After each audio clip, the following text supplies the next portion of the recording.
Yeah, next thing you're gonna tell me is that there's an Eiffel Tower monster. Oh, wait. We opened this week with Kokoro wanting to show something off to her friends.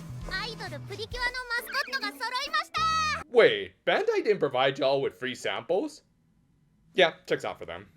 But yeah, I guess she didn't get the memo that her Spotlight episode is actually next week, so they quickly shifted things by having Marilyn ask Nana who her personal idol was, to which she didn't say anything, likely because she didn't want to seem like a mama's girl. And sure enough, said parent had already made arrangements for them to take a little trip to France to see her piano recital, which, by the way, just take note of what I just said there with the whole little trip thing, because it will become important later, I promise. Anyway, they arrived in France, but only barely made the concert. Huh, I wonder what ended up delaying them.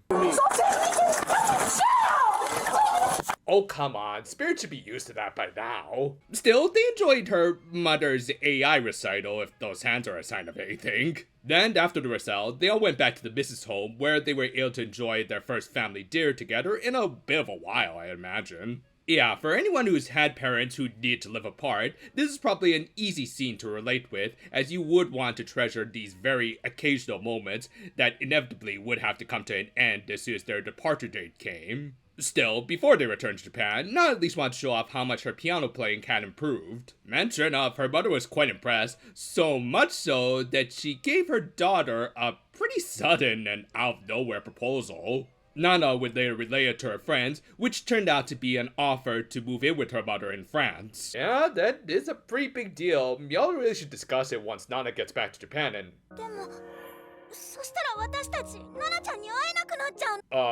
she is coming back to Japan at least once before settling in France, right? もしナナさんがフランスにいると決めたら、キュアウィンク、アイドルプリキュア卒業 No, and no. So yeah, let's go back to that little trip thing that I pointed out, or more specifically, the fact that Nana and her father were going to France specifically on vacation. Now, as someone who just came back from a trip to a foreign country himself, I can tell you that they make it very clear how long you can stay there on a vacation visa. For most countries, including France, it's 90 days, so obviously, Nana couldn't just stay there without getting in trouble with the authorities. Now, of course, Nana's mom could stay in Japan or France as long as she wants, as she likely applied for dual citizenship, but I'm pretty sure they never established that Nana had that too. But, okay, let's just assume that she does have it, again, I have no establishment of such. The other big thing when it comes to vacation in a foreign country is that most people tend to buy round-trip tickets because it's just cheaper. So, did they intend to let those tickets back to Japan just go to waste? Or did they actually get one-way tickets, considering they never bring them up, and was Nana's mom always planning on dropping this bombshell just out of nowhere? It just don't add up! And those are just the logistical issues I have with this plot. I haven't even brought up the practical and emotional effects they would have on Nana having this space suddenly dropped on her by her mom. For the former, wouldn't you want to at least get some of her stuff from Japan? I mean, in this scene, we clearly see that she only came with one suitcase that likely can't hold a lot of clothes and other personal amenities. And then there's the latter, that's the focus of this episode, with her not wanting to say goodbye to her friends and, her Precure duties. So frankly, on top of everything else, it's starting to feel rather minute in the grand scheme of things.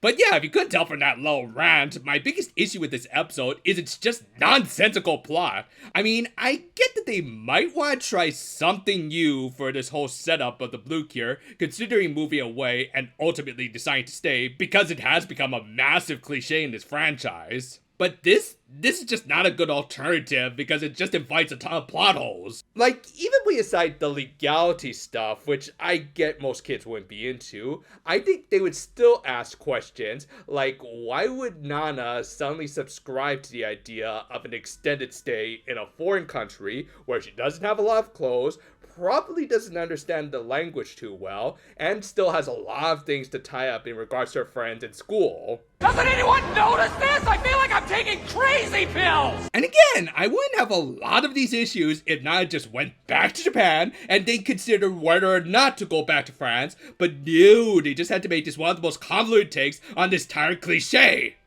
Anyway, the rest of the Cures and the fairies didn't take the news that Nana might be graduating as an idol Precure all that well, which is that really the term that you should be using for abdicating her duties as a superheroine? Feels just a tad bit forced in order to get that idol terminology in, is all I'm saying.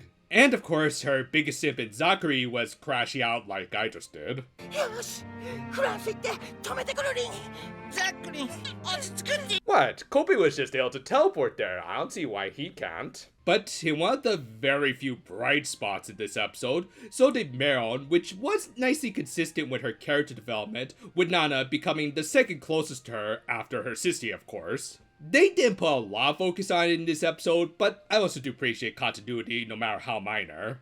But yeah, there was also supposed to be some Monster of the Week fight, and I guess because they were in France, where the Louvre is, the victim of the week was some wannabe Van Gogh or something. Hey, it makes about as much sense as everything else in this episode.